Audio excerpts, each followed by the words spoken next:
Hey, folks, we're back with another episode of Three Men and an Anime. Only 2 weeks this time. Shocking. It's almost like we picked a short show. Almost as if we did a 12-episode show this time as opposed to, 24-episode, or one of Eric's choices. One choice. with a huge asterisk next to it. That was all on you, dude. That was you. Technically speaking, Gav didn't have to pick the second season of You made the Code choice. Yes, I did, and you know I had to. I would have been fine not doing the second season of Code Geass. Honestly, so would I. Mostly You've because seen it I knew what before. the second season was like. It didn't really. It was like we probably. Anyways, but Yeah. Gav's not going to get the satisfaction he wants out of the second season because it doesn't really resolve the cliffhanger that well. Or at all, honestly. What? No, Yeah. he survived because reasons. Because shut up. Because Emperor Chuck is stupid. Anyways, we're covering Gav's most recent series selection, SSSS Gridman. I got the Yes. number S's, right? SSSS. Yes. There There are four are of them. too many S's, Gridman. Superhuman Samurai Cyber Squad Gridman. Yeah. It is a 2018 show by Studio Trigger. Basically doing an additional season, doing tribute, new version, continuation of the Gridman Tokusatsu series. See, this one is a weird one. Okay, so for those that don't know, Gridman is basically part of the Ultraman family of Tokusatsu shows. Mm-hmm.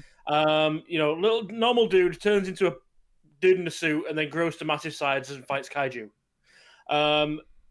Just like Power Rangers and Sentai and all that kind of thing, with various themes throughout the different series. And Gridman's whole thing was he didn't technically grow to giant size. He was actually the kaiju that he fought were actually representations of computer viruses. So he would grow to a size to fight them inside a virtual world. A little bit of a different spin on things, but yeah, it's as weird as it sounds. It's worth watching. And it got a Western adaptation known as Superhuman Samurai Cyber Squad in an age where, Hey, this They would Power catch- Rangers thing seems to be taking off. Why don't we- exactly, yeah. This was Let's the time do as many ripoffs of it as we can. when we got Mass Remember Big Rider, Bad Beetleborgs? Beetleborgs, VR Troopers, all those kind of shows. And then after it finished, that was back in like 93, 94. And then after it finished, for years, the guys behind it were trying to either continue it, to produce something new, or a second season, or whatever else. There's been a failed anime retelling of the original. There's been a short that got put out at a convention that is like a summarization of the original series with all the key parts and all that kind of stuff. Mhm. And then like a hint towards a potential sequel series. And that's where this show comes in. Apparently the guys at Trigger saw this teaser that people put together and the idea of it, and they picked it up. And said, actually, yeah, that's kind of cool. We're going to tweak it a little bit, but that's kind of cool. We're going to do that. Mhm. And obviously then, what would you say, 2018. 2018, then they dropped this. There is a sequel in the works as well as we speak, though from what I understand, it's not a direct sequel. It's more, again, another one of the in the same universe, called SSSS Dyna-Zenon, which is, I mean, to me as a fan of this show, my ears are twitching because Dyna and Xenon are basically they're big names from the show. So yeah, it's another whole thing. Don't know the whole plot. It's literally just been announced, so we'll see how that goes. But yeah, and then here we are. Yep. The one thing that I will say is they never confirmed what this is. They said it's an adaptation based on the original, whether it's a remake, a retelling, a sequel, completely unrelated. No one knew. I am not convinced they knew. And there are reasons for that. There are reasons I say that. Yeah. But it's Trigger. It's just it's a simple matter of fact of that. They kept everything really close to their chest, and they didn't really launch a whole lot of information about the show before it actually went live. Yeah. So yeah, it's a 12-episode show in which our main protagonist, Yuta Hibiki, wakes up with amnesia one day. And then he starts hearing this robot talk to him from a broken computer. Exactly as much as it sounds. As you do. As you do. And it's called Gridman. And yeah, so he is two classmates. One of whom is actually apparently his friend. One is sort of his friend. And I don't know what Yuta and Rika's relationship was before the memory loss, but there's some implications. They never spell it out, but yeah. The implication it seems to be there is that, I mean, here's the big thing. Who the fuck knows given what's actually happening in this story? Because the fuck. Yeah. This is the thing. They leave so much of it vague. Mm-hmm. And it is deliberate because by the end of it, it is a lot of loose threads that by the end of it, you are meant to be able to go, oh, I see. So there are reasons there are loose threads, and I get that, and which is why I'm not complaining about which is why I'm not going to complain about the loose threads. There are a lot of backs like what is their relationship before his amnesia? Who knows? We never find out. Mm-hmm. Doesn't particularly matter. No, it doesn't. It wouldn't matter if it wasn't something they brought up. What I'm saying is it has implications for Rika, but not necessarily for Yuta for the entirety of the show. The problem it is a bringing it up turns into something of a Chekhov's gun is the problem. The thing is, that's never resolved. The thing is, I've been thinking about this a little bit, and again, this is the problem with this show. It's so hard to explain everything from episode 1 because it doesn't work that way. But I think the reason that there are so many unanswered questions. Oh, there's a very clear reason why there are. Oh yeah, basic storytelling issues, like little niggles like that, like the tapestry itself of the whole story is frayed around the edges, is because of, shall we say, how it's made. Yeah, no, there is a very, very good reason narratively why there are, and I would there's a reason I would complain about the relationship being something of Chekhov's gun if it weren't for a certain narrative point, which we'll get to. Yeah. And I'm not complaining about that. I have other issues with the show. But not that. I would have had issues with that if it wasn't for the fact and some other plot points that are here. This is obviously going to be a plot point, except it's not, and there's a reason for that. Yeah. Oh, okay. The other point I will mention going into this, again, we had this discussion on the day. Peter, not to call you out anything like that, but you obviously had a lot more problem with this show than I did, and. Absolutely, 100% fairly. You were looking at this show purely from this is my first exposure. I am watching this anime. Yep. I got through and excuse a lot because I knew shit from the original series. Yep. No, there is a lot of stuff that is referential in this show that references the original Gridman or other entire franchises that have nothing to do with Gridman. Yep. I'll get this one out of the way real quick. For whatever reason, whether there's a marketing deal behind the scenes with the toy manufacturers or whatever, every single character in this show, their outfit / color scheme / design are all based on the Transformers franchise. Yep. I'm going to come right out and say that I'm almost certain it's just the lead character designer. Just like Transformers. Oh yeah, it's almost certainly what it is. Specifically, Trigger just like making weird references like that. Mm-hmm. Specifically, every person in there is, apart from one group, shall we say, there's one group, you can see them on the front there, they're the ones in the suits, okay?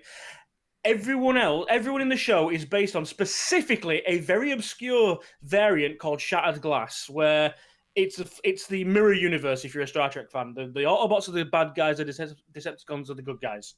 So all of them are based on a Shattered Glass universe Transformer. Some are more obvious than others. Some are really subtle and put in, and some are really like, if you see the referential bit on their character design, it's like, wow, that's blatant. The 4 guys in the suits, they're based on the Dinobots from the Michael Bay movies. Go figure. But like, you'll get like, there's one episode in particular where there's literally like, they go on a field trip and the vans that take them there are basically Ironhide from Generation 1. Mm-hmm. A lot of referentials in this. And like, for whatever reason, the guy that did the animation for this really likes Transformers. And I'm gonna say that honestly, that's just a neat little Easter egg. That is totally just an Easter egg. I agree completely. And I will say, from what I've seen, it does carry on into Dinosaur as well. Yeah. No, it's cute, it's fun, and it's a total Easter egg. Yeah. No problems with that. But I'll get it out of the way, otherwise I'll be mentioning it every single time. Oh, yeah. No. It is one of those visual Easter eggs that you could dive in and go, oh, that's kind of cool. But, yeah, so long story short, there are kaiju attacking the city. And Yuta must leap into the computer with Gridman to basically bring Gridman into the real world, end quote, to fight the kaiju and protect the city. Turns out the kaiju are being created and brought to life by one of his other classmates, with the assistance of an alien by the name of Alexis Carabas. The classmate is, what's her name? Crap. Akane, yes. So, Akane is, and this is a theme of the Gridman shows. Akane is like this popular, intelligent, attractive, the top student in the class, all this kind of thing. They look like all the world to have, everything at their feet, so to speak. Turns out, in private, she's a bit of a nutter. A bit of a nutter, yeah. just a bit. Yeah, she lives alone. She has rooms full of cabinets filled with various kaiju models, and she makes her own, and then gets them brought to life. I think we should also point out that there is a very narrow path through her room that she can walk down, and everything else is literally filled with garbage. Mm-hmm. Yep. She is something of a narcissistic sociopath. And we find this out because we realize that she's creating the kaiju specifically to take out people that she doesn't like. It is more complicated than that, but not by much. We find out. I mean, again, we're not going to go blow by blow on the plot because it is... Most of the plot is most of the events of the show, for a good chunk of it, are kaiju, Gridman fights kaiju, hooray, victory. Yeah. Yes. It is like Peter said. This isn't the deepest of shows. No. Don't hit the high board for this one. You are not going to have a happy landing. And to be fair, that's very true for the genre. It does a really good job at replicating the look and feel of a basic tokusatsu show. From what I understand, there are tokusatsu shows that actually have some real meat and depth to them. I've not watched them. This is not a genre I'm particularly familiar with. Mm. Yeah, I mostly remember them from the 90s. They're American imports in the 90s. They can have depth to them, but again, at the end of the day, they're live-action Saturday morning cartoons. Mm-hmm. Oh, yeah, totally. I'm saying guys in full monster suits beating the crap out of each other, and that is all you need ever. Yeah. The story is just simply the device to bring the action to the screen, and I will say that is one place that this show absolutely shines. Absolutely, I agree. I will also I want to say we should probably just get the main sort of. All right, I want to get the main plot points out of the way. Okay. To talk about them, to get it out of the way, so we can talk about the actual really important stuff. Yes. Yeah, which is not the plot. Yeah, we're gonna be hamstrung if we keep dancing around things. Yeah. So the long short of it is, all right, we're not in the actual real world. This is a virtual world created by Akane, and she is basically the god of this world. Alexis Carib has given her the ability to manifest a kaiju so that she can remove the stuff she doesn't like and then restore the world after the kaiju attack, as a way of basically tuning the world to her actual desires and venting her frustrations. Because she feels trapped in this world that she's created. And she can't process that. Like, there's a lot that's going on that really, like, this should be her ideal world, and it's not for some reason, and she doesn't understand why. Mm. It also becomes clear that this world is somewhere she's retreated to. Yes. From the real world. Yep. Yeah. Like, it's like somebody, like, almost as if you like, she's created this on a computer and then dived into it, to escape her real world problems, and then finding that, just because she's left the world doesn't mean her problems haven't followed her. Yep.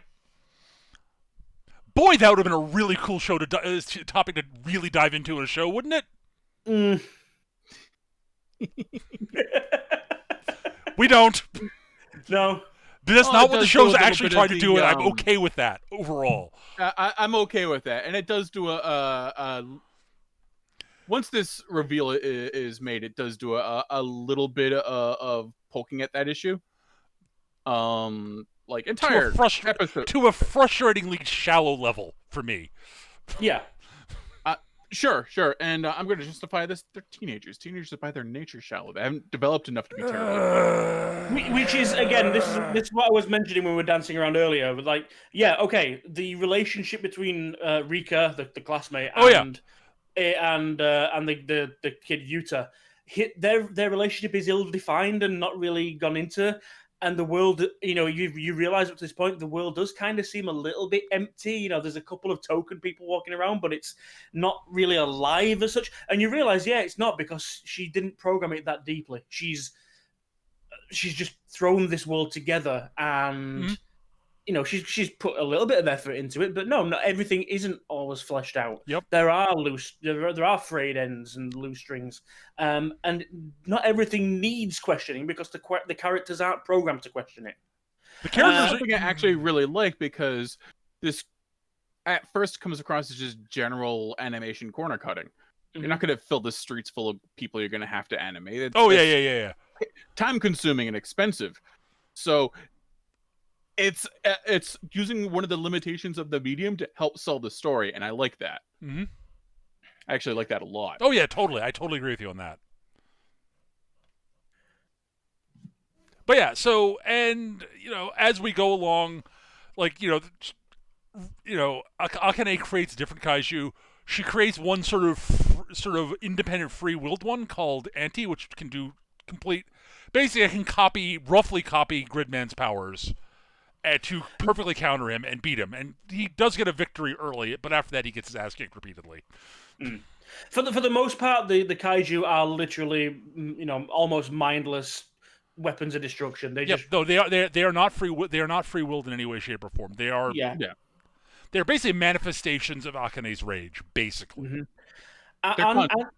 In every sense of the word. Mm-hmm. Yeah, and Anti is literally, she creates him literally to go after Gridman. He's got an ability to copy his opponent's attacks. So every time Gridman evolves, that's the thing that happens, and gets new abilities, Anti can copy them and try and bring. But to do so, to make him that clever, she gives him free will. And to allow him to hang around, he also has a human form. He's a kaiju that can basically become a small human boy. Mm-hmm. And I like Anti. He's so bluntly simple. It's like, in his human form, he's every fucking 10-year-old rage beast that is like, he will rage and gripe and declare war and death on anything. Throw him a sandwich and he's happy. Weirdly, he might be the most developed character in the show. Yeah.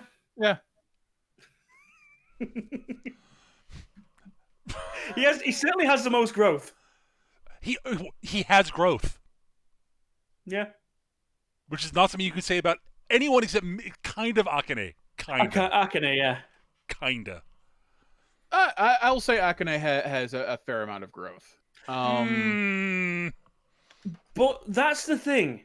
And again, with the deeper you look in, it's not, like I say, there's not much depth there. But if you step back a second and realize that in that instance, Akane and Anti, other than the other, like, the Gridman team, they're the only ones actually that are actually I know intelligence. Yeah, but it doesn't.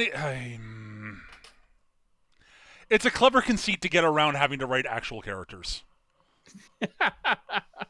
I don't dislike this show, but it is very limited in some ways. I'm not denying that. Just yeah. I'm also not judging this with the same measure as I do, say, Psycho Pass or... Yeah, I'm not either. I'm judging it by by actual just solid writing standards. Also I'm also judging it by they throw these ideas out here that would be really cool to explore and then do nothing with them. And that frustrates the hell out of me. Like, again, the show is it's a good show. It's a lot of fun. And we'll get to some of the things about it that are really cool. But it leaves me sitting there going, yeah.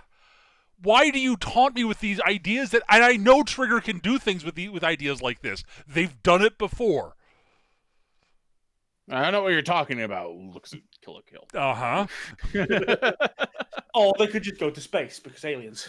They didn't do that. I will give them that. They didn't do that. Yeah, let's be fair. They did not pull Darling in the Franxx. No. To be fair, they did have a play with it because Alexis Kerib, he's basically a digital overlord kind of character, but they keep playing it where because of his look and his appearance, anyone from the construct that sees him goes, oh, wow, aliens. Oh yeah. Now I will say this: I like the show overall. There's a lot of stuff that is that is very clearly referencing previous Gridman.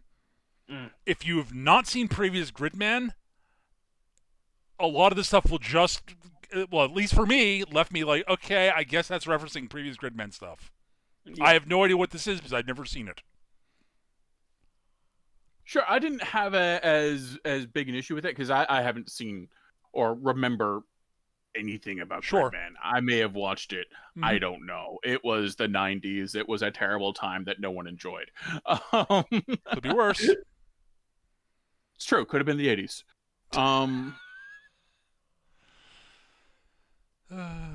But I generally just enjoyed the show as for what it was, and which was, as far as I was concerned, at least the first time I watched it, was guys fighting giant robots and occasional hijinks, and it goes and I was pleasantly surprised when it went a bit deeper than that. It doesn't go much deeper, I will agree, but it's a spectacle piece at the end of the day. Yeah, and if that's what, and that's fine. There's nothing wrong with that. Like, I'm not saying it failed. Honestly, I'm saying that it teased me with some stuff that I wish it had done something with. Because that would have been a better show, in my opinion. Yeah, sure. Like, seriously, this, like, the beginning of the show as the setup to an actual in-depth look into who Akane actually is, what she's running away from, and why what she actually has done with this world would be a fascinating show. And you could have kept almost everything around it the same. Oh, sure. Then you'd have a goddamn masterpiece in that case. It wouldn't necessarily be a masterpiece. It would just be a solid. It wouldn't necessarily end up being a masterpiece. It depends on how they do it. Like, it's got the potential to be that, or it could just be a solid show too. Like, there's no guarantee that, like, doing an exploration of that will end up being well done. It could have crawled up its own asshole. Or it could have just been. It could have just been gone- like thoroughly. It could have executed things on an average level. The writer, Sure.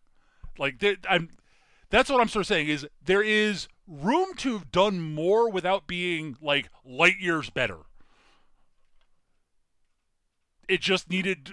It needed to. They would have needed to decide to write a more in-depth story, which they decided not to do, and that's fine. They did what they set out to do, which was to recreate the feel of a tokusatsu show, and they achieved that in excellently. spades. Yes. Holy crap, did that go well? That is one thing. Even though, like, I fully understand. You know, like you say, you wanted that extra bit of depth, or at least explain. Explore. It's not necessarily that I wanted it. I wouldn't have wanted it if they hadn't teased me with it. Is the problem? Yeah. Explore the points that they bring up, but see, here's a cool plot point. We're not going to do anything with it. Yeah. Here's a cool character point. We're not going to do anything with it. Yeah. Okay, fine. I mean, I'll argue that it could have been explored more explicitly, but just because it's not explicitly explored doesn't mean it's not explored. It wasn't explored even implicitly, or it was just not explored. They didn't do anything with it. I don't know. They do a fair amount of stuff that you can infer. They build a hologram of an actual sort of character background from Akane over a wading pool. Admittedly, yeah. I mean, this is the thing. Like, Akane's big reveal, or even like, well, not even the big reveal, but the very like the one of the major reveals that she has throughout the series is literally the last frame of the last shot of the last frame of the closing episode. Yeah, which is a big like. It's not even like it explains anything. It just infers a whole lot. That if you're looking around and freeze on that scene and have a look around, you're like, oh shit, okay. Yeah, I think that so was far to say as during the whole Dream Kaiju thing, where she's got everyone stuck in the various dreams that she's trying to interact with them and make them her friends. There's stuff that is that simultaneously the best and most frustrating part of the show for me. Yes, I will agree with that. But there's a fair amount of inferral you can do, like the fact that when in Rika's dream, when she brings her over to her house and she meets Carabas, and it's her father in cosplay, and she's kind of embarrassed, and you can sort of it wasn't her father; it was her butler, actually. Butler, housekeeper, yeah. Sure. Akane's parents were not around. Sure.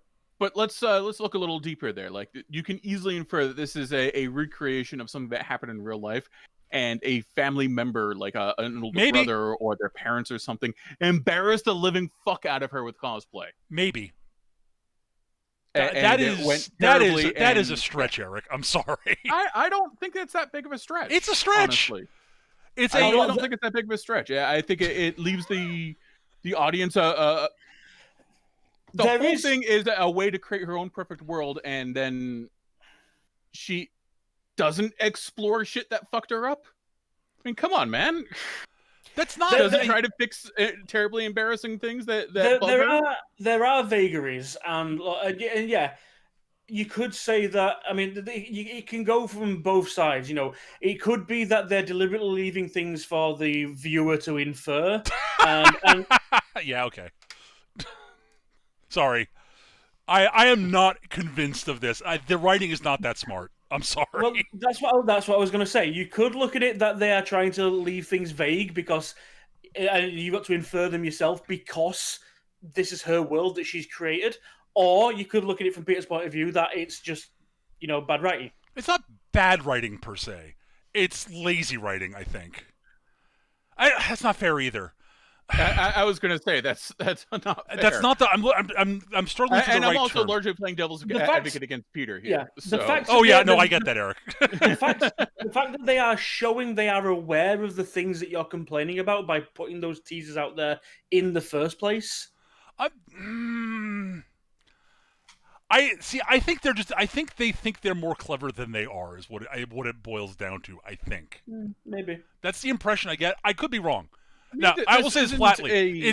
This may just be the limitations of them trying to do what they did in 12 episodes. 12 episodes. That is yeah, entirely I possible. think it's probably the bigger issue there. But there are ways they could have done it. Like fucking Parasite here, or Ergo Proxy. Oh, God, They no. did not crawl all the way up their Oh, own no. asses. Fuck no. Fuck no.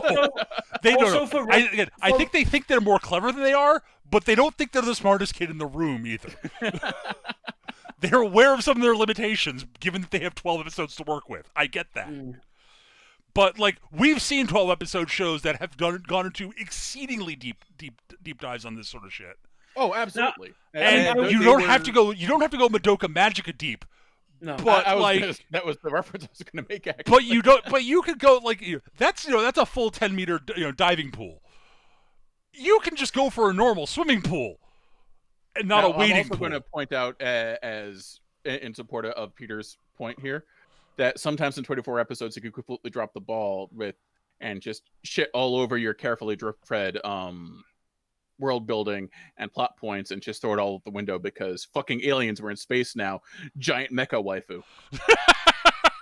Yeah. Not pointing at any particular show that I might have issues with that I really enjoyed up to a certain point, but for reference as well, I will state the writer. Maybe this is a format kind of thing. The writer of this show was the writer of basically, Tokusatsu. So most of his previous work has been the Ultraman series, sure. Kamen Rider, TV live action stuff. He's done a load of Ultraman movies. He has done some anime, but it's mostly again episodic. Things like Zoids, New Century, Chaotic Century. He was a writer on the Big O. Way back when, and he also was a writer on Rage of. He was a writer on Rage of Bahamut Genesis as well, but that was a good show until the ending. At least it didn't turn into a giant mecha waifu. This is also true.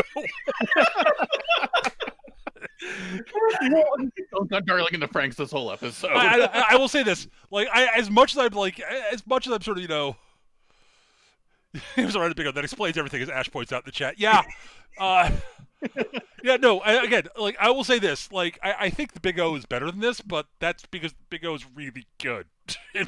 I really like I don't know, it's been a while since I watched Big O. I haven't actually thought about it I think you'd have a lot of the same problems with Big O. I think you might be right now that I'm thinking about it. I'm remembering something wait a minute, no, this is exactly like Big O, and I would have the exact same issues, wouldn't I? God damn it. Stupid having watched that show a decade ago. I will say the big success of this show and the main thing that we should get to the stuff that's actually really good as opposed to just mildly frustrating for me and was entirely willing to look over in the moment. Yeah, we've glossed over him. Before we get to this, I want to say one thing. All my complaints are because I went back and started digging into my thoughts about the show after watching it. While I was watching it, both times we've watched this, because we watched it twice. We watched it once while it was airing, and we rewatched it for this. Yes. During those times, while I was watching the show, none of this bothered me. I had exactly one actual complaint, and it was about the very end of the show. Yeah. And we'll get to that. It's when you get to sit down, think about it, and go, wait a minute. And I started analyzing it, and that was, as I said before we started recording, a mistake. Yeah. So because basically, you're in I ruined my own enjoyment of the show. So basically, you're in the sort of the halfway point in my opinions on Big O, where it's this show is amazing. Oh my god, what the fuck was going on? Whatever had giant robots, I still really enjoy it. See, Eric's an easy sell. It was a well done giant robot show. That's the important part. Right. So, anyways, I am not saying I'm definitively not saying this is a bad show. I'm saying it is not a deep show. And that is fine. It does play at being deep occasionally, that's it as I said, this is all stuff that when I thought about it, I'm looking back going, wow, that'd have been so awesome if they'd gone into that. Why did they go into that? That'd have been so good. Oh, why am I doing this to myself? Because that's not what was presented. It wasn't really what they were trying to do.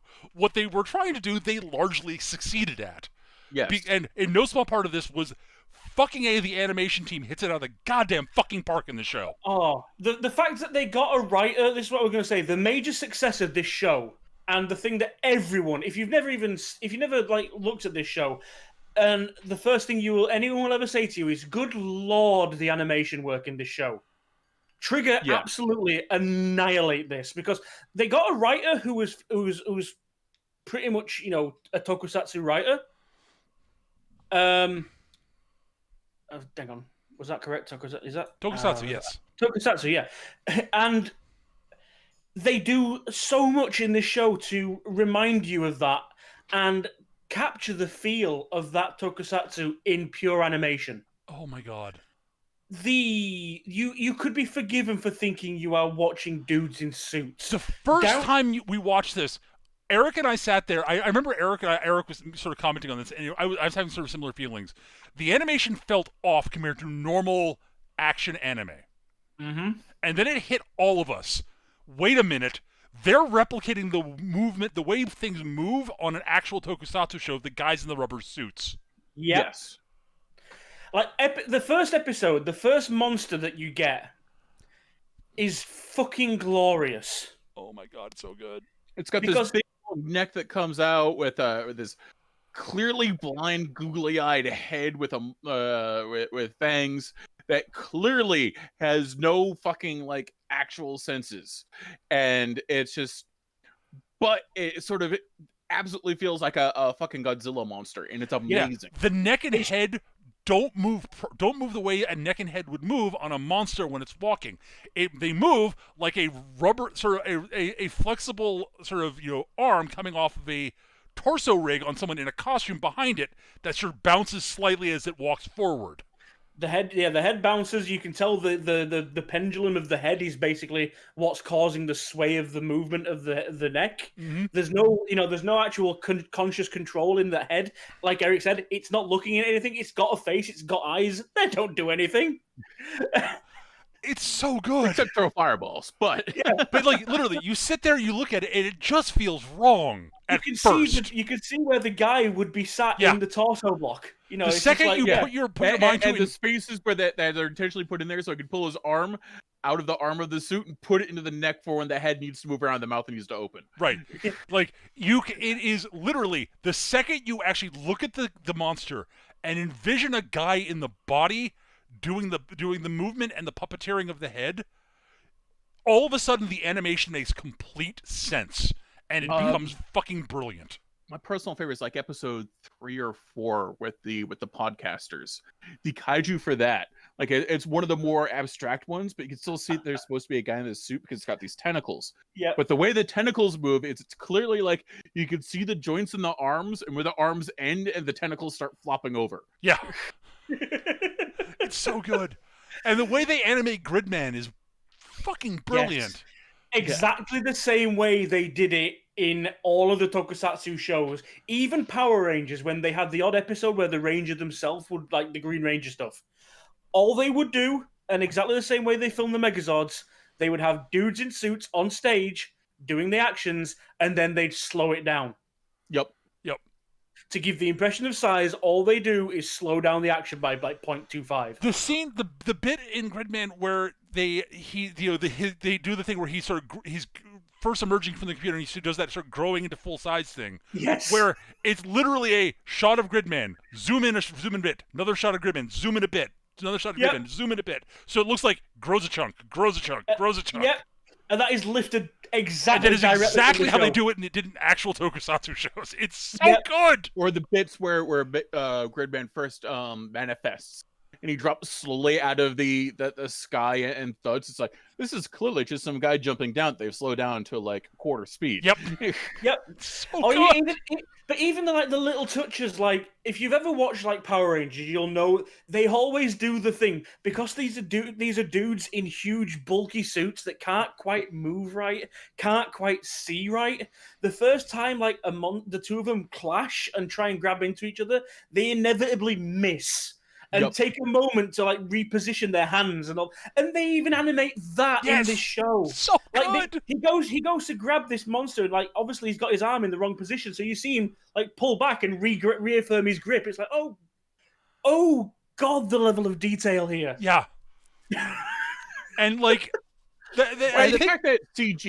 fact that CG Yes. helps sell the unreality compared to the rest of the show. But it's like even little things like the cars and the buildings. Yep. Like they don't bounce like cars should. No, they're much lighter because they're clearly like fucking toys. Yes. They're toy models that bounce and don't break under their own weight because they don't have any weight. It's good. Like, oh. It's so good. They even do the bit with the one kaiju that's too big to animate from old anime. Yes. It's too big to animate, so it just sits in the background. So, and the thing Is is the that matte painting that they zoom in on. It's amazing. the use of the CG and the off animation plays so well off of the way the characters are animated in their normal day-to-day stuff. Because they're very well animated. Yes. And look No, more the natural. character animation in this that doesn't with just normal people is just really well done also. Right. But like the weird disjointed CG of the tokusatsu fights make the actual animation feel, the actual character normal animation feel even more natural and real, which I think is brilliant. Again, it's an excellent use of the limitations of the medium you're working with. Absolutely. And using the medium is something that you can't replicate in live action, in animation. But at the same time, it's getting the same feel of some live action stuff. It's just, I love it. It's great. Yeah, it's they take the time with the actual characters to animate really like tiny little personal flaws that you wouldn't normally bother animating. One comparison that I made when we were watching it is, do you remember the complaints we had about Kuroko? Yes. The use of stills and too much and all that stuff. This show uses pauses and still frames to perfection. Pretty much. Like there are moments where you just get to that point where you think, wait, has it frozen? And then they move because something's happened on screen that warrants. Like somebody said something stupid and everyone freezes and looks at them. No one says anything. Again, it's using stuff in the medium that you can't do in live action, and frankly, it's one of the things I love most about Trigger shows is that they will pull that shit all the fucking time. Mm-hmm. Or even like if they're just thinking about characters thinking about something. There's a lot of moments where characters have a deep in thought and all that kind of stuff, and they'll just be looking out a window, not moving, not doing anything. Just to the point where you think, hang on, is this still? Yeah, oh no, it's something happened, something blew up, and just the use of everything they've got available to them to recreate, like Eric said, to recreate live action in animation. All right, yeah, it's like Trigger just this is one of those shows, the Trigger's animation team just going, look what we can do. Yeah. Now, like visually, the show is spectacular, and the action is really well choreographed. There's some of the fights are like a lot of the early fights are really Gridman Kaiju shows up, Gridman shows up, little bit of fighting, Gridman destroys Kaiju, hooray! Yeah. Oh, this Kaiju's tougher. Gridman has to use one of his allies to get a buff to give so they can sell the new toy. I mean, to give him power because that is clear. That is entirely what they're doing. That's what the show would have been doing. Would have been here's a new way you can use the toys. But here's something else you can combine with Gridman, with your Gridman action figure. Right. And so and here's how and it's a great use. And Anti gives him a great way to do that because his ability to counter means that you need to add new powers to Gridman to be able to handle Anti. Yep. And the fights go from being, one-sided curb stomps for a little while, because they are for a little while, to Anti shows up, kicks Gridman's ass, then Gridman beats Anti. Then Anti basically is like, okay, now I'm now I'm I'm now going full Team Rocket here, and I'm gonna beat Gridman because Because that is what I was my goal. That is what I was created to do, is to defeat Gridman. But like Auntie gets to the point where he's like, okay, I need to fight Gridman. Bring Gridman out. Well, no. Why not? Because there's no kaiju to fight. Fine. So I have to go find a kaiju? He runs off, literally builds his own kaiju, and manages to convince Alexis to bring it to life for him, so Gridman will show up. Later one, there's one where the kaiju puts everyone into a dream, and they're like, "Where's Gridman?" Well, he's unconscious. He can't come and fight this kaiju until he wakes up. Until that kaiju is destroyed, he's probably going to be trapped in there. We don't know what to do. Right, goes off and tries to kill that kaiju himself. The kaiju is ethereal, so he can't actually hit it. Yeah. Although he's trying with his circular saw that he has for some reason, because someone decided it was a smart idea to sell a circular saw to what apparently looks like a 12-year-old. I think it's implied he can summon it. It's like an ability that he can do, but either way. But like, this is the Auntie kind of becomes the third party in all of this. Yeah, he was created by Akane. His enemies are Gridman and his team. But Akane is not, shall we say, a loving god. No. I did mention narcissistic sociopath, right? Yeah. He didn't get the job done, therefore he is trash. And she treats him accordingly. Well, that's the thing. Auntie becomes your classic like Green Ranger, Dark Knight kind of thing, who Racer X type of deal. Yeah, the rival turned ally. And yeah, he goes off and like he starts doing his own thing in his own way to try and defeat Gridman. Now, jumping to the end, spoiler wise, he decides that the best way he can get to a point where he can crush Gridman is to protect Gridman and join him and protect him and keep him alive until... That's sort of more of an excuse to basically... He realizes that he's actually... Akane points out to him that he's no longer really just a kaiju. Mm-hmm. Yeah. And, honestly, you're not a kaiju anymore. You can do what you want. What do you want to do? And he basically comes up... He realizes, fuck, what do I actually want to do? I actually kind of like the people that hang out around the kid who becomes Gridman. Kind of want to help them. Well, it's one of Can't admit I kind of want to help them. It's so also I kind of owe them like favors and shit. So I totally always pay my debts, and this is also that eventually someday I can beat Gridman. Yes, that's totally it. I'm totally not here to just help you. Nope, not at all. Shut up. Well, it's one of the crew of the Gridman team basically wake him up by saying, "Okay, fine, you want to destroy Gridman, then what?" Yeah. I hadn't thought. Want to destroy Gridman? Yes, but why? I'm gonna destroy Gridman. But what's your end goal here? Huh.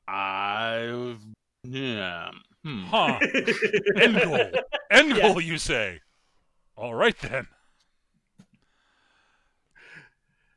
We're also introduced to the concept of a kaiju that sort of developed the soul, as it were, earlier. With this young girl kaiju thing that... Well, she claims to be a kaiju, and we have no reason to disbelieve. Well, she does grow to giant size briefly to, Sure, but that whole sequence is so surreal and unreal that I am left wondering if she actually grew to large size, that it's just Yuta's perception of it. It doesn't... Like the bit in like going back to Kill la Kill again, where when the school president, why can't I remember her name? Sasuke. Like when she first turns on her super mega schoolgirl uniform, and you see her looming over. I can't remember her name either. Doesn't matter. The protagonist, and all it does is represent it. It's just a visual ploy to represent a power disparity. Yeah, even though they're both roughly the same height. That is more in Kill la Kill's wheelhouse than this show's. This is true. Kill la Kill does a lot of shit like that. This show doesn't. That's really not a trick that is done in this. That's done anywhere else in the show. So I actually kind of think she did grow to size. This show is more literal than Kill la Kill. Is sort of what I'm thinking. Yeah, fair enough. Which is, again, I'm not that's not me knocking it. That's me saying it's a deliberate choice. They wanted to be more literal with their visual metaphors. They don't do a lot of visual metaphors per se. They do some because it's hard not to if you're an all competent visual storyteller. And they are definitely, as much as I complain about like sort of some of the narrative writing, their visual storytelling is spot on. Like. Yes. I'm not going to argue that. I would never argue that point in this show because they did a really good job with that. I will say and just to circle back around because we've kind of really glossed over the characters, mostly because the characters themselves don't have that much to go to going on with them. But I will say one thing: as much as they don't, the character interaction of this series, it's good. Oh yeah, is real good. Yeah. I think diving into characters is the reason I didn't sort of push the dive into the characters is I think the meat of our discussion on the show is really going to be the visual stuff because that's really where what the show is concentrating on and what it's most concerned with. The characters are mostly tropes, and again, they all have none of them are just 2-dimensional cutouts. They have a little bit more depth than that. They're not deep characters, but they're actual characters. Mm-hmm. They all really feel that they feel like actual characters. And some of the lack of depth with Rika and Yuta, the guy whose name none of us can remember. Rika and Yuta is intentional because they are constructs. Mm-hmm. And and Yuta, not Yuta. Utsumi.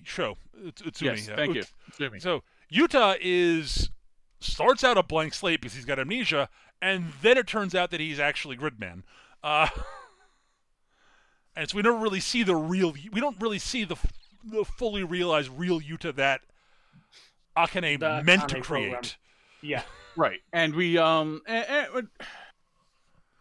kind of like Yutsi in that he's clearly Utsumi? He's a closet nerd. Oh yeah. He's a nerd, and his nerdery like slides out. I don't mean nerd like. I mean the useless kind of nerd that has like obsessions with he's an otaku. He's an otaku. He's a closet otaku. He is a mecha kaiju otaku. Yes, the best kind. The thing is, so it's like the really interesting thing about the Dream episode is we see the roles for which all three of the main characters, our main heroes, are what Akane intended. Yes. At least Eric's right. That does tell you certain things about Akane to a degree. I don't think they dove enough deep in. My complaint was they didn't explore that as much as I think they could have. Mm-hmm.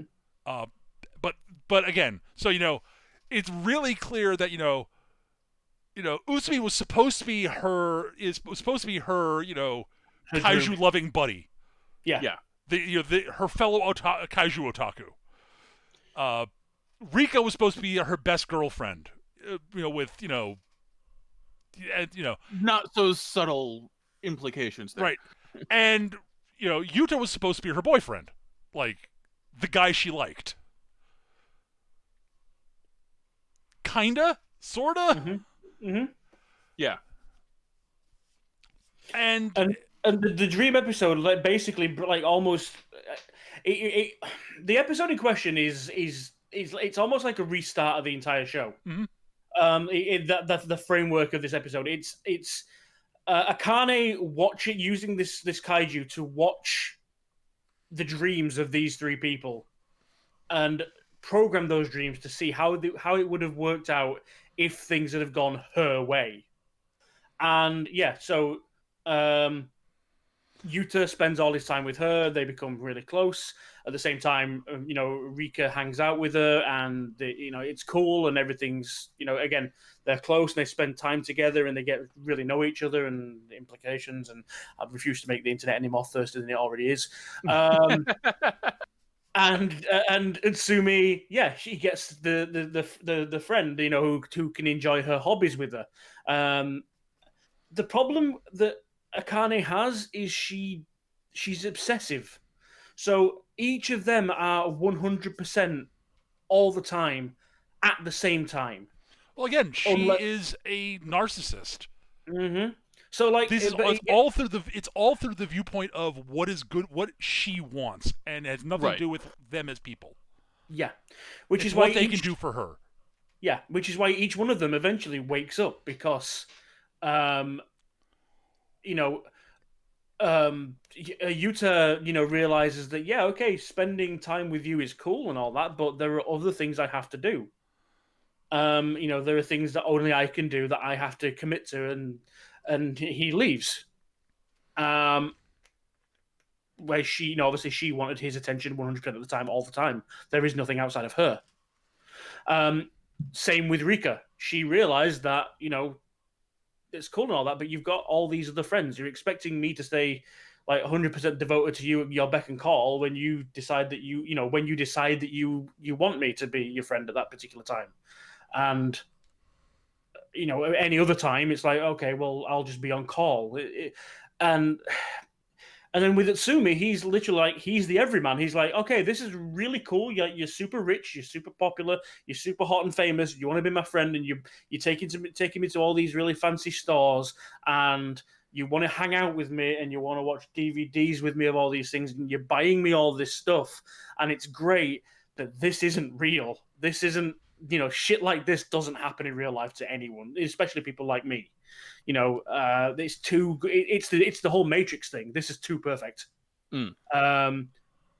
This is wrong, and he gets up and leaves because this is the Akane that believes that just throwing presents and affection at people is all you need to actually be friends with them. Friends don't disagree with you. Friends don't ever fall out with you. Friends don't talk back or say no. And again, this goes. It's a very immature idea of friendship, particularly from someone who, again, it's pretty heavily implied, doesn't have a lot of friends and ran away from the real world rather than face their problems. And yeah, all three of them break out of it, and it's at that point where Akane literally breaks. She's like, "Well, I'm the god of this world, and I can't make anyone do what I want. Well, no one's my friend. No one cares." And she just doesn't get it. And we were saying earlier about there's lack of depth in the show. This is where they used it all, basically. Yeah, no, this is that episode was legitimately the best episode of the show. Like, I think I think one of the great things about it is it shows the fundamental. It shows what she wants and what she thinks she needs.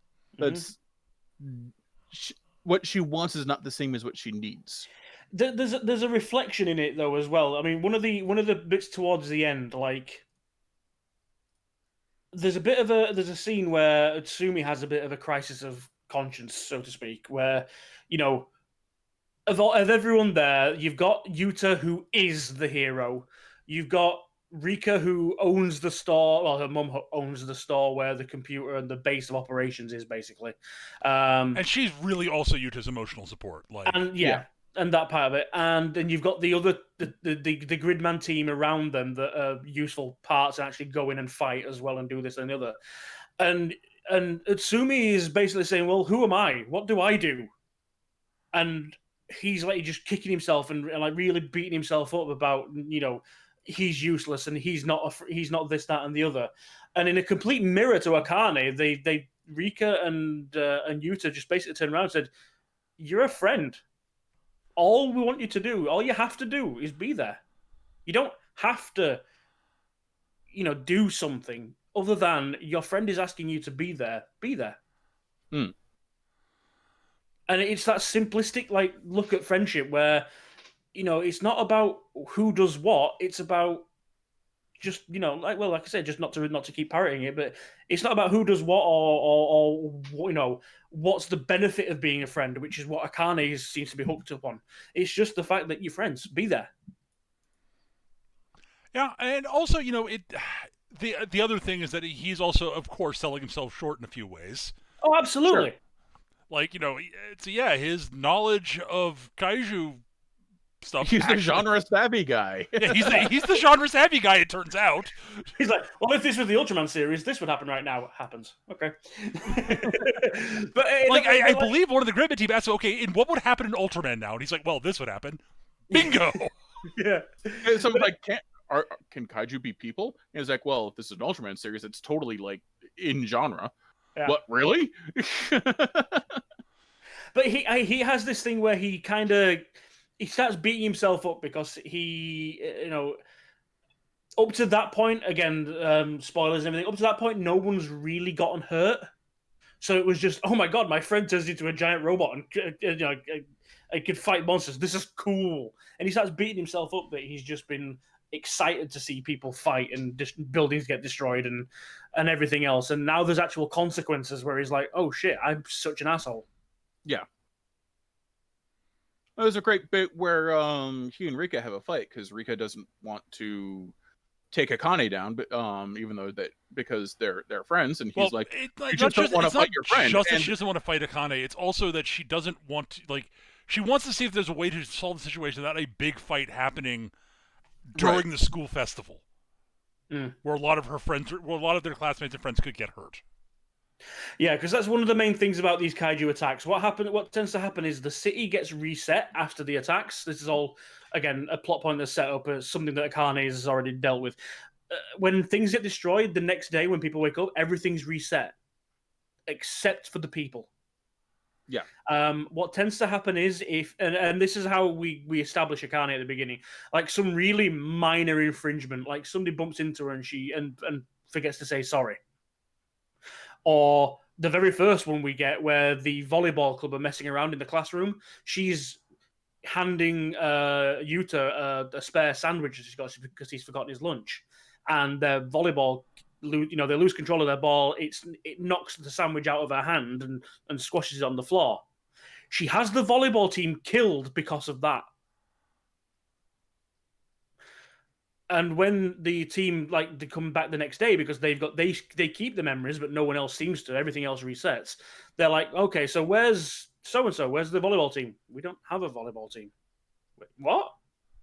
They investigate the people, the girls in the team, and they go to one of these restaurants that was owned by the parents of one of the girls, and it turns out that no, is this some kind of sick joke?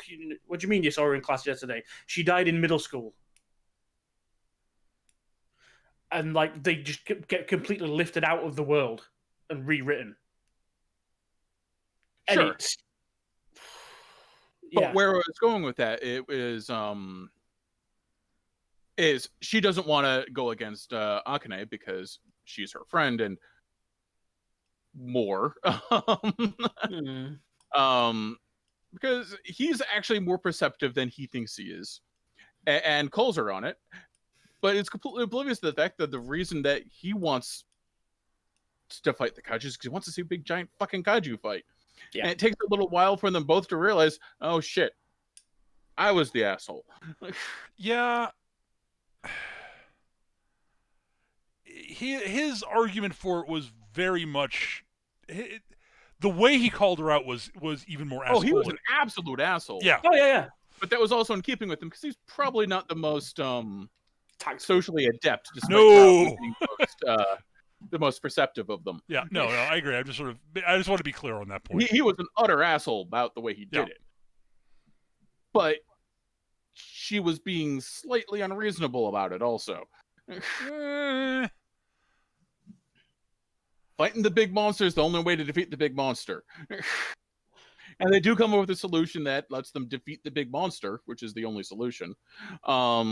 Without putting anyone in danger. Yeah, that's what she wanted. Yes. She was making an argument for not fighting at all, though. She was trying to find a way to do it without fighting at all, yes. And that is given that they had warning ahead of time, is perfectly reasonable. Sure, except the solution to that is to attack Akane directly in that case. No, there are other... She wanted to investigate options that were non-violent, more options that were non-violent. That is perfectly valid. Sure. But her reasonings were not entirely altruistic. That might be, But I'm reiterating the point. Like they. What I'm saying is, I'm saying she's much less the asshole than you're making her out to be. Is my point. oh yes, You're making her out to be actually on par with Utsumi, which she very much isn't in this scene. okay, fair enough. I guess I was not selling that correctly then, because he was the asshole. There is no question. But I mean, like, she's the base. Her point was, can we look for non-violent solutions? Well, we have to plan the violent solution. Fine, Yes. but can we look for non-violent solutions? They're not going to work. We have to do the main solution. Oh, can we please, like, I really would like to avoid, like, getting in a big fight at school where lots of people could get hurt. I think You're being emotional about this. That is how it went. Because I remember her going, "No, we can't fight.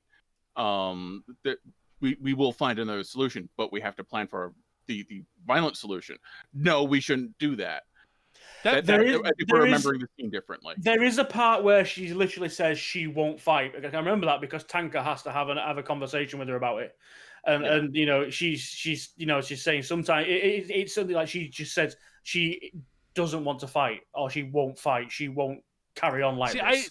The implication for me wasn't just that she didn't want to fight Akane, which is definitely part of it. I'm not going to argue that point. But there was very much she's tired of seeing her other friends being caught in the crossfire constantly. And if there's a way to get around that, that is what she is gunning for. And being shut down like that constantly is, frustrating, sure. And again, like she's tired of seeing all of her friends being killed, being brought back to life, but then, or maybe not possibly. Because, it's Akane. Yeah, who knows? So,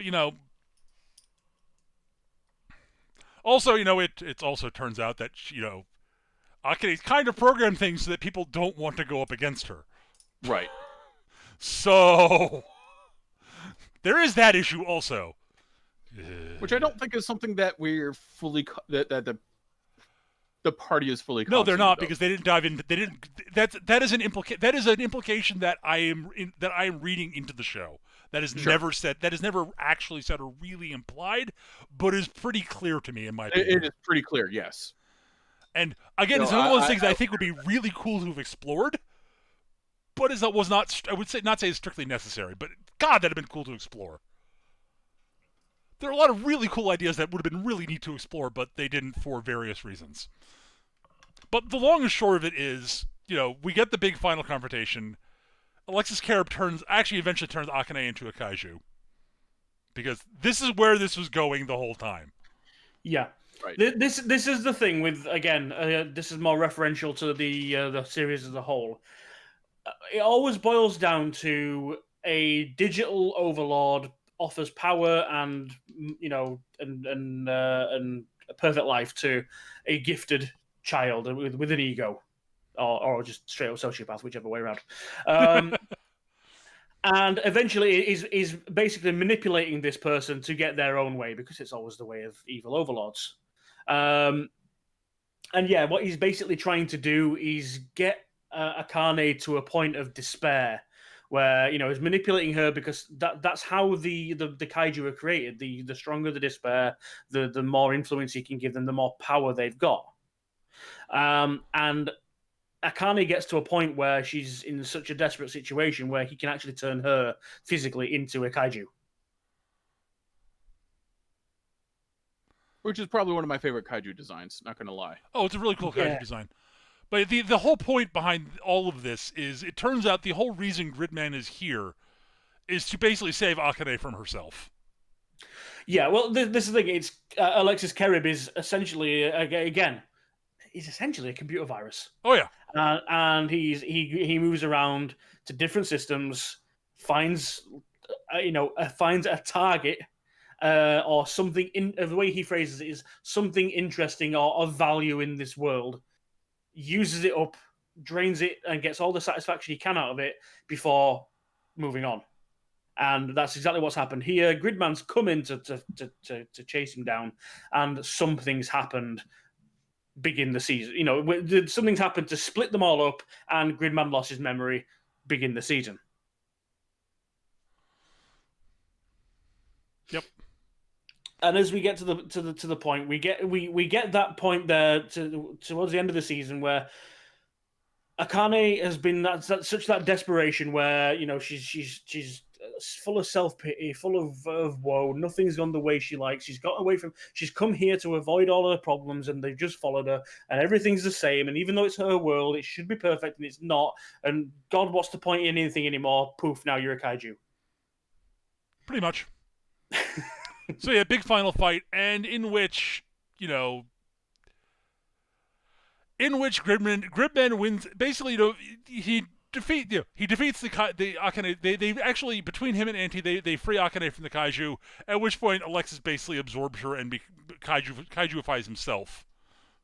What I like about that is actually that it's almost all Alexis freeing Akane. Anti. Anti. That's what I meant. Yeah. Yeah.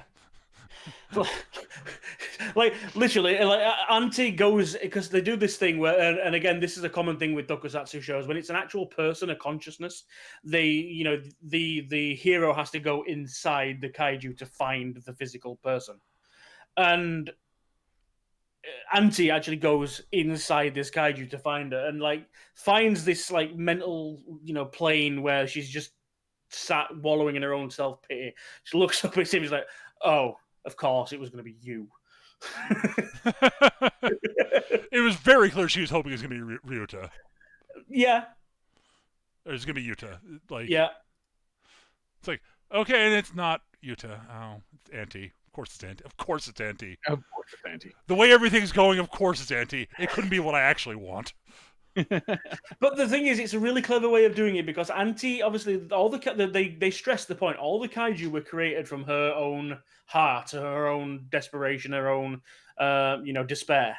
So technically, Anti was made from that same source, but Anti has grown and become his own thing, and is almost become. I mean, he becomes like the representation of that little bit of hope in her heart, basically. He's a creation of Akane that is rebelling and fighting back against everything that's going wrong. And they get through to her. They just say, look, this can be solved. There are people here that care about you and actually want to be your friend. You have to choose to do it. You have to, to wake yourself up from this. You have to, to open the door. As they picture it, and yeah, she does. She goes through that door. She opens. She gets rid of the kaiju shell. She gets herself back, and then Alexis absorbs her because nope, mine. And then they have the big final fight where. At this point, Gridman is basically, the reason it wasn't Gridman doing that is because Yuta was injured, and but I just want to sort of the actual details of why it wasn't him is not really that important. No. And no. Sorry, go ahead, Gav. Whatever. The main thing about the whole. Okay, we're going to cover this thing. So how I said at the beginning, we weren't sure whether what relation this show had to the original. By this point, they'd started dropping hints. The little bits that you might have picked up on if you've watched the previous show, little hints that we didn't catch until the second viewing round, like little signs of the real world and all this kind of stuff. And it's at this point where they start more and more talking about Gridman being fractured and not being at full power, and the guys that we've completely glossed over, the Gridman team, are his support vehicles and support team that are part of his his group, and they come together and form the super giant robot for the big battles. They don't do that in the end, because what Gridman's been missing, he's not been complete this entire time. So this version of Gridman that's been in the show that doesn't look like the original anime version is like this because he's not complete. He's a subversion of Gridman because he's in this new world.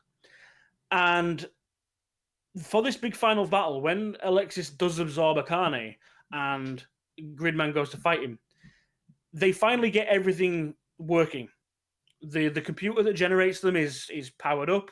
The whole team can deploy at once, and Gridman goes full power, actual full power, and it's the fucking anime one. Yes, or not the anime, the original Tokusatsu version of Gridman with the fucking theme tune and everything. And it's like, for anyone that's watched the original, that is the oh my fucking god, it's a sequel. Yeah. And if you hadn't, for me, this was actually possibly the least interesting fight in the entire show. Yeah, I can see that. I was fangasming like a freak. Oh, I totally get. No, Gav, I totally get that. Like, yeah. If you actually had the reference, if you had the material you're referencing, and you're actually a fan of this sort of thing, I can totally see, or you're a big fan of what's going on. Totally get that. I'm not a big fan genre-wise of this, and I know nothing about Gridman. So this entire final fight was, wow, ass pull central. Yeah. And even the final resolution again. Oh my god, that was just so completely out of left field for me. Yes, as I said to Peter, this is literally something he did in every single episode. Yep. But it hadn't been referenced at all in this Nowhere. show.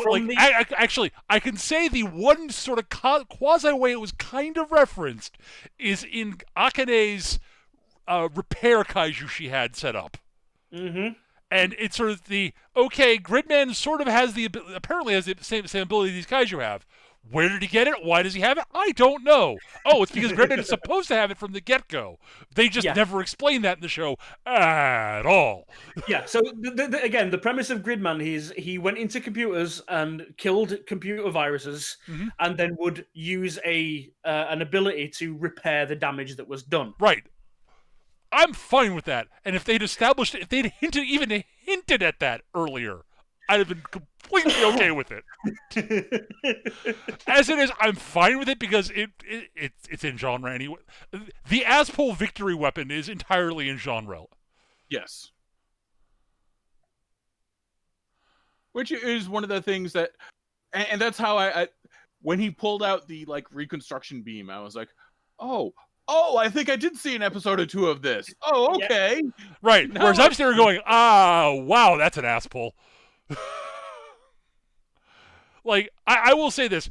If this was not what this show is, if this was in any other show, a completely original story that has nothing to do with any tokusatsu stuff, was just a standard shonen battle series, that victory would be one of those gigantic assholes everyone would complain about.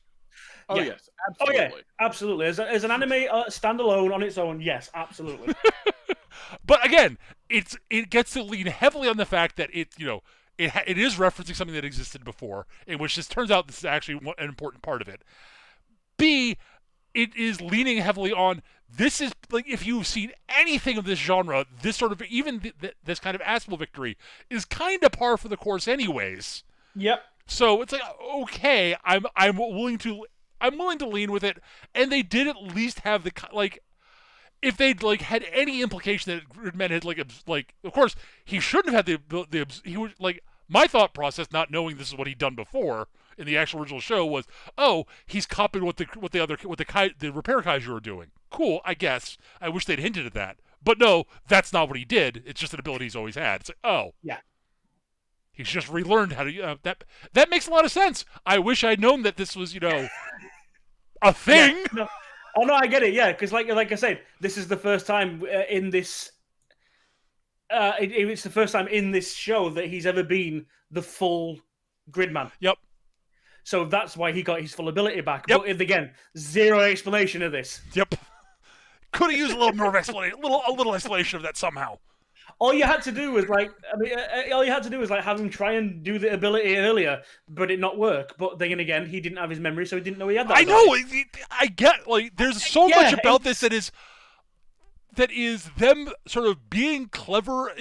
They're using a clever way to get around at their own detriment. Storytelling beats that I think would have improved the show, but I get why they didn't do them. It just frustrates the heck out of me. It's being logical to a fault, which is the point. It's they're saying, yeah, there's absolutely no way anyone would know about this ability until he got full power.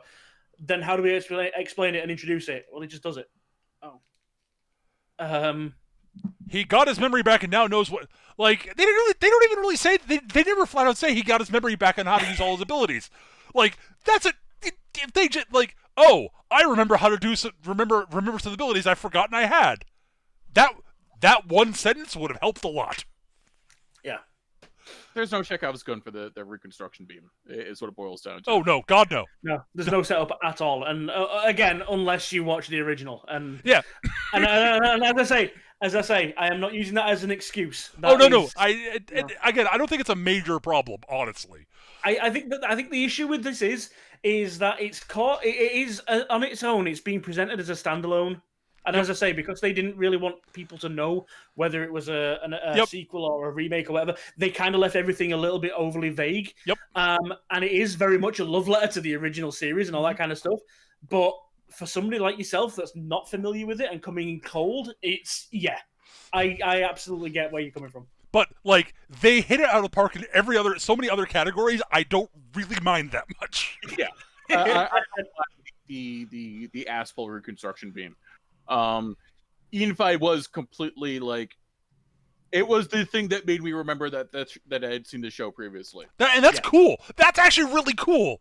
Like I actually really it makes me wish I'd had any reference points for the show prior to this, because that sort of like, oh yeah, I did see this is a cool feeling to pull out of someone. Yeah. Like that's cool, but God, it's frustrating for someone like me. Consider this as a show where you've got a group of people called the Neon Genesis Junior High School students. Subtlety is not a thing that's worried about here. No. I mean, no. I mean, just the fucking like the everything with the Dream Kaiju is straight out of one of the better Evangelion episodes. Also, oh yeah. Like, it was very much going back to like their Gainax roots there. Oh yeah, totally. Yeah. No, I will say, Trigger has this weird ability to be subtle in a way by using other methods that are so blatantly non-subtle to hide their actual subtlety. Yes, which is simultaneously a strength and is a detriment to their show's reputations. It's something that I like about most of their shows, at least the shows of theirs that I like, because there are ones that I don't. Yeah, but it is simultaneously, for example, Kill la Kill's greatest strength and weakness. Yes. Because there's so much hidden by the bludgeoning hammer that is the fan service of that show. Yeah. Yes. The problem is that if the fan service puts you off initially, you're never going to get to the stuff that's actually there, and that really hurts the show on a lot of levels, especially on its reputation of what type of show it is. Like, there's a lot more to Kill la Kill than a lot of people give it credit for, because they can't get past the fan service, and I get that. Mm-hmm. Sure. And I understand that. And at the same time, like, the fan service has never been a problem for me. It is not something I seek out in a show. I know, and that's fine. But I'm just saying, I get why that's a problem for people. Sure. And I get that, too. It's one of the things I love about Kill la Kill, as we go back to another show we've already done, is that it takes something like fan service and makes it integral to the plot and very important. Well, the thing is, what the show is actually about is the themes of how you fight against a fascist overlord, and how you can't adapting fascist techniques doesn't allow you to actually fight them. That's an actual major theme of Kill la Kill. Yes. The fuck. And much like behind all this like very sort of over the top action and simplistic characters and all this stuff, what Gridman is actually about is what is friendship. Yeah. Like, they don't dive into it very deeply, but that is the actual message of the show is an exploration of friendship. Akane's wrong views on it, and largely Rika's actual correct views on it. Yes. Because Akane and Rika are two sides of the coin, because the implication at the very end of the show is that Rika is basically Akane, and vice versa. Yeah. There's a scene, the very last scene that I mentioned earlier, basically, and this is the big confirmation scene, not just the transformation of Gridman at the end, but we get to the very end of the last episode, the credits have rolled. And it cuts to a live action scene. And there's a bed with a lump of clothes, and a girl sits up from out of the clothes. From out of the covers. Dark hair. Like Rika. If you look around the room, you can see clothes hanging on the bedstand that look just like what Rika was wearing. And it's implied that this is Akane waking up in the real world. The thing is you not only see Rika stuff, you see some articles of clothing that Akane wore in the show in the virtual world also. Yep. Mm-hmm. Both of their clothings are in there. Implications of her cosplay and kaiju fixations. Yes. Yeah. Like the mask right next to her cardigan and shit. Yep. So the implication is that Rika is in the show is the personification of Akane's real life self. But when she's escaped to the digital world, she has made herself what she thinks. She's cosplayed herself. She's basically created herself a perfect persona. She's attractive. It's smart, it's sort of looking at her. It's sort of trying to play herself up as her best, what she thinks are her best elements. Yes, and then lends some really interesting things with the romantic subtext between them, or overt text, if we're being honest here. But because it's learning to love yourself as much as anything else. Which is why, so like you say, she's learning to love herself because she's literally made herself to be her own best friend. Yep. Which explains her narcissistic tendencies in the virtual world. Largely. Largely. But also why Rika rejecting her breaks her. Yes. Oh, totally. Now, again, there is actual depth to the show. It's just it throws so many cool concepts out that I think would be really cool to explore and would further enhance the actual themes of the show that they just don't go into for various reasons, and it frustrates me. And I wish I hadn't thought about those things because it's very much not what the show is actually about. But they threw. I'm frustrated by the show because I want to like it more than I actually do.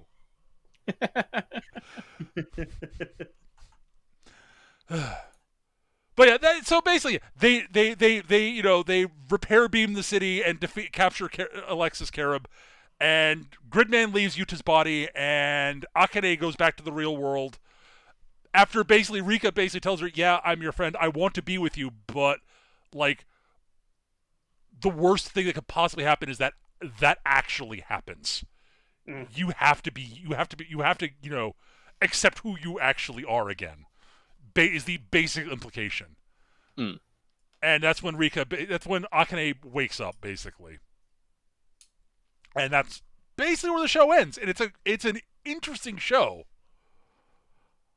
But yeah, that's basically Gridman. I mean, again, talking about the plot is. It's Monster of the Week progression, slow progression, and we covered the main points. Yeah, there's a lot of stuff in there that is really worth looking into, and visually the show is. But we should get into final thoughts, honestly, so we can wrap things up, and Gav can go to sleep. Yes. So, so me first, then Eric, then Gav, because it was Gav's choice, so he gets to finish things up. Cool. So. Overall, I really like the show. It is a wonderful ride. It is a lot of fun.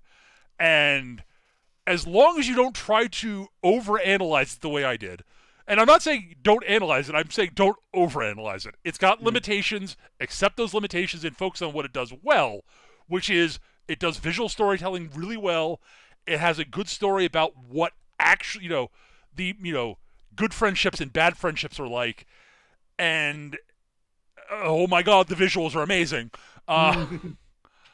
And it's a good show with incredible visuals and a lot of fun shit happening. So, like, and there's some moments that are just laugh out loud funny. Like, Yes. it is, when it's funny, it's really funny. But it's never really going to tug on your heartstrings. Which is fine. Not every show has to do that. It's a good show. I really recommend it, but it's not like one of those. I don't think it's an all-time classic, is what it boils down to. It's a good show. It's good. Thumbs up, but not. It's not. It's good, not great. Basically, is sort of where I'm going. Yeah. It hits great in one major category, which is visuals. Yeah. It does some stuff that, like, it's not the best animated show I've ever seen, but it does use the animation it uses in really clever ways. To the point where I think it's probably my second favorite usage of animation techniques of the shows we've covered. Behind Mob Psycho, which, holds that crown thoroughly in its hands and is not letting go anytime soon. Yeah. Although, if we ever do that special on Keep Your Hands Off the Aizukun, it will make it will sort of go, ahem, I deserve to be in the conversation. I don't know what you're talking about. That's not going to be a future pick of mine at all. Eric, you're next. So I really like this show. And while I absolutely agree with your complaints about the show, they are hardly deal breakers for me. They're not deal breakers for me. Right. The show's lots of fun, a fucking visual treat. Yep. I mean, basically everything all the good stuff Peter said. I really enjoy the things it does with its medium, which is always a gigantic plus for any show I'm watching. Mm-hmm. I watch animation because I like animation itself, right? And doing new stuff with the and doing interesting stuff with the medium always puts a smile on my face. And that show does this. It's got. I like some of the referential stuff in there, even if a lot of it I'm not getting. Like the parts where it just decides to go full Gynax, like full.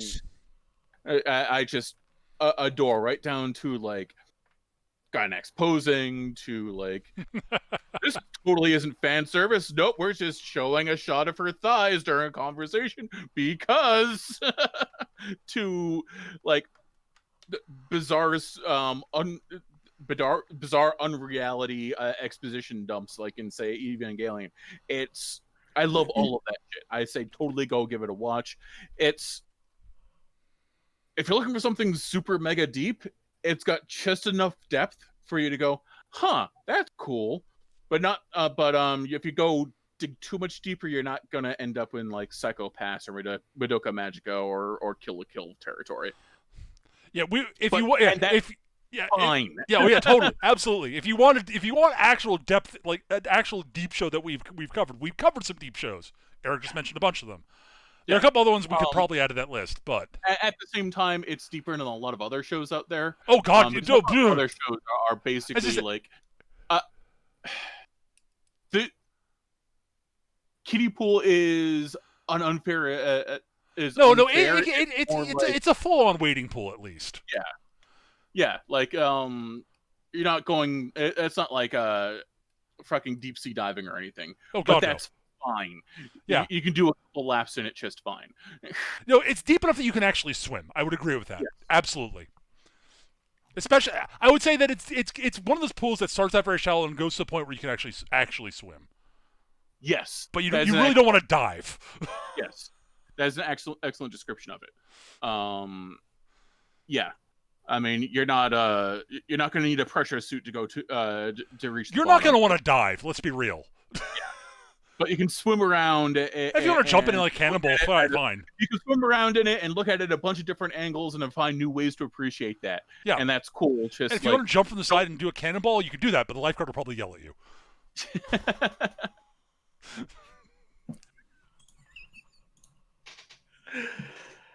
Oh dear. Yes, I very much enjoy the show. And it's one of those shows that's a bit deeper than it needs to be. Although it is right, it does kind of tease you with the possibility of being that much deeper. I mean, from my point of view, I come at this from a place of nostalgia. I remembered the original series. I had the toys. I was moderately disappointed that they changed the design of the support vehicles, Boar, Vita, and Tanker. But I got over that because this show was such, as I mentioned earlier, there's such a fucking love letter. And it's not just a love letter to Gridman. It's also putting the obvious stuff aside, graphically and you know what they've done with this show. There are so many references to previous, you know, the history of Trigger and Gynax. Like a lot of the animation tricks that they do, like you can see Evangelion in this. You can see a little bit of Kill la Kill in this. Even as far back, maybe not quite Gunbuster levels, but you know, there's definitely some Die Buster in this. You know, it's such. If you're watching, you can clearly see they've had so much fun. Is it the best animated show? No. You know, in this day and age of you know, mind blowing Sakuga, just go nuts and see what you can come up with. No, it's not that. Is it probably one of the single best uses I have seen from a technical standpoint of achieving something, an actual end goal with the anime, other than just blowing people's minds? Absolutely. You could be forgiven for thinking this show is rotoscoped or even just live action. It is ridiculous how well they captured like live action tokusatsu through the medium of animation. Absolutely brilliant. Yeah, the story's not the deepest. Again, it's Saturday morning. If you've if you've ever done that bit, and I don't care how old you are, I know there are people into their 20s that have done this. You've sat on your couch on a day off and caught a fucking Power Rangers marathon or something like that, and you thought, "Yeah, fuck it, and I'm going to watch it." I know what you're talking about, Gav. I feel so sad right now. I've actually never done that. I literally. You are the exception that proves the rule, then. Probably. But you know, that's the sort of depth you're going to get with the story. It's Monster of the Week, and something happens, and over the course of the season, the story progresses. But it's Monster appears, Gridman fights, Monster's done. You know, that's all you're going to get. It's not going to tax you.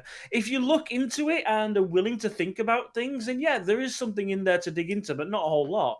Again, that's not every show has to be that. If you want a fun like action show, I can't recommend this enough, to be honest. It's 12 episodes. You'll burn through it in no time, and you can move on with your life. But at the very least, watch it at the very least for, I think it is episode 3. Give me one moment. I need to just check when this is.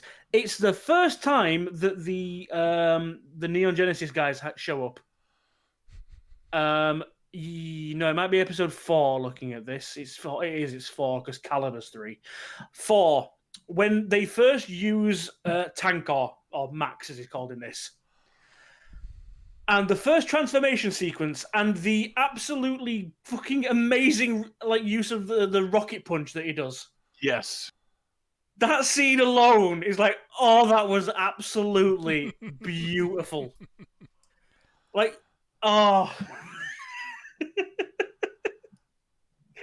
mean, they throw in a fucking lightning. Yeah, they do Gunbuster. They throw in a fucking super lightning kick. No, they throw in a lightning kick. I'd have to check it, but yeah. But yeah, even they're not coming from directly above.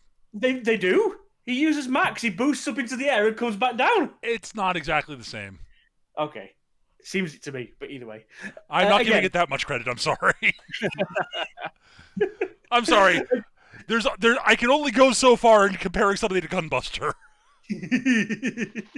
But look, this is the thing. Like I said, even talking about this, remembering those scenes, I've got a huge fucking stupid grin on my face. Okay, that's the sort of show this is. It's not going to tax you, but it'll make you smile for a while while giant monsters are getting punched in the face. Oh yeah, it's a fun watch. I will never disagree with that, and I do recommend watching it. Just don't buy the toys. They're awful. I will have to take your word on that because, yeah. They're clearly trying to sell you toys. Don't buy the toys. Okay, got it. All right, so that is going to do it for this episode. We all like the show. We all recommend it. Go check it out. We're moving on to my next series selection, and I'm picking something that none of us have watched yet because I was going to watch it last season and got distracted by shiny things, or might have been something else. I ended up not watching it for some reason. I'm not entirely sure why, because it is entirely in my goddamn wheelhouse, apparently. We're going to be watching It Invaded, which has been described to me as Psycho-Pass crossed sort of mixed together with Psychonauts. To which my reaction is, why have I not already watched this 5 times? Because Psycho-Pass is season 1 of Psycho-Pass is one of my favorite shows we've covered so far, and Psychonauts is literally one of my favorite video games of all time. If it lives up to the promise of that combination, this is going to be a good one. So I'm looking forward to this one. Please don't disappoint me. Please don't disappoint me. Please don't disappoint me. Because I'm picking something that none of us have watched, so anything could happen. Anything could happen. Yeah. So It Invaded is what we're covering next. But that's gonna do it. That is also, I believe, I think that's a 24 episode show. Let me just double check that before I forget. Nope, it is a 13 episode show, so we'll be back fairly soon. Oh, yeah. Nice. So we'll be back in a few weeks, and I'm looking forward to this. This has also been my list, so I'm curious. Yeah, this is on both Eric and my list of things we were going to watch last season and didn't get around to doing. And I don't have a list because I'm ignorant. But that's going to do it for this time, guys. Thank you. Just a vaguely amorphous blob of things I should get around to doing. Yeah. When I say list, that's a show I should watch, and I don't actually write it down because I really should write these things down. But yeah, that's going to do it for this week, folks. Thank you so much for watching, listening, whatever you want to call it. If you're listening to us on YouTube, thank you for listening. Throw us a like and subscribe, etc. Leave a comment and feed the algorithm. Feed the algorithm. Feed the Validate us. Yeah. Pass the tapes, guys. Yes. But yeah, we also record the show live on twitch.tv/MechaGM. We record on Tuesday evenings around about 7:30 p.m. Eastern, but it's not every week. It's when we finish the show, so we should be back in about 2 weeks. That sounds like a reasonable assumption. Basically, we tend to watch about 6 episodes a week. So you can figure out how long it's going to be by taking the number of episodes of the show and dividing by 6. And that's roughly how many weeks it'll be, usually. Unless we do something stupid. Or the show is one of the shows that we just watch the entire thing in one sitting, which we've totally real life done. Happens. Yeah. That's happened a couple of times. That happened on Kato the Right Answer, largely because we got to episode 8. We were engrossed up through episode 8, like, oh my god. Then episode 8 happened. We're like, and Eric was like, wait, okay, I got to see where they go with this because what the fuck? And it disappointed us. Yeah, quite a bit actually. As we said during Kato the Right Answer, that one show went from potentially one of our absolute favorite shows to, it was fine. It's worth it for 8 episodes, and the ending is not so bad that it invalidates the rest of the show. It just is really, really unfortunate.